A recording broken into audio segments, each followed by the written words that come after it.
Hi అండి, welcome back to our channel Vasudha wax.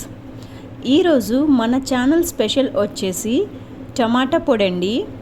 ఈ powder మనం నెల రోజుల వరకు బయట పెట్టుకోవచ్చండి. ఫ్రిడ్జ్లో అయితే 3 నెలలు నిల్వ ఉంచుకోవచ్చండి. మరి ఎలా చేసేద్దామో ఏంటనేది లేట్ చేయకుండా ప్రాసెస్లోకి వెళ్ళిపోదామండి.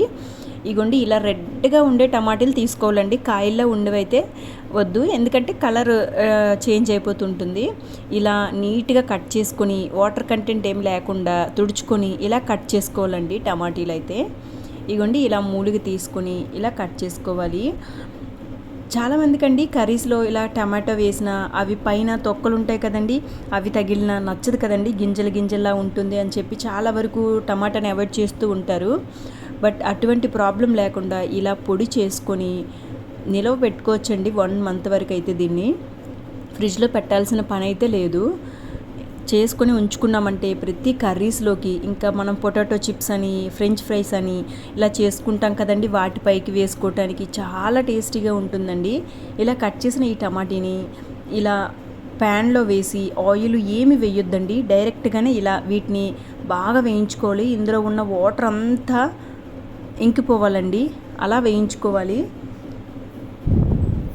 ఇగోండి వైట్ తొక్కల్ని తీసేస్తానండి నేను. మీ ఇష్టం ఉంచుకుంటే ఉంచుకోవచ్చు, నో ప్రాబ్లం. ఇవ్వండి ఇలా వాటర్ మొత్తం డ్రై అయిపోవాలండి. కొంచెం కూడా వాటర్ అలా అని మాడిపోకూడదండి. మనం పొడి చేసేటప్పుడు కలర్ చేంజ్ అయిపోతుంది. ఇలా ఒక ప్లేట్లోకి దీన్ని సర్వ్ చేసి మొత్తం ప్లేట్ అంతా ఇదిగోండి ఇలా నేను చూపించిన విధంగా పెట్టుకోండి. దీన్ని ఎక్కువ ఎండలో పెట్టొద్దండి, ఎందుకంటే టమాటా పౌడర్ కలర్ చేంజ్ అయిపోతుంది. మరీ ఎండ కాదు, అలానే హౌస్ హీట్ అయితే సరిపోతుందండి.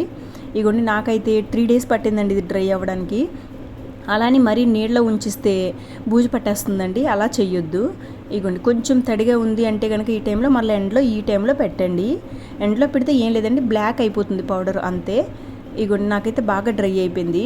ఇప్పుడు దీన్ని నేను మిక్సీ జార్లో వేస్తాను చూడండి. అస్సలు ఎంత మిరాకిల్గా వస్తుందంటే పౌడరు, నేను కూడా ఎక్స్పెక్ట్ చేయలేదండి ఎంత మంచిగా వస్తుందని చెప్పి.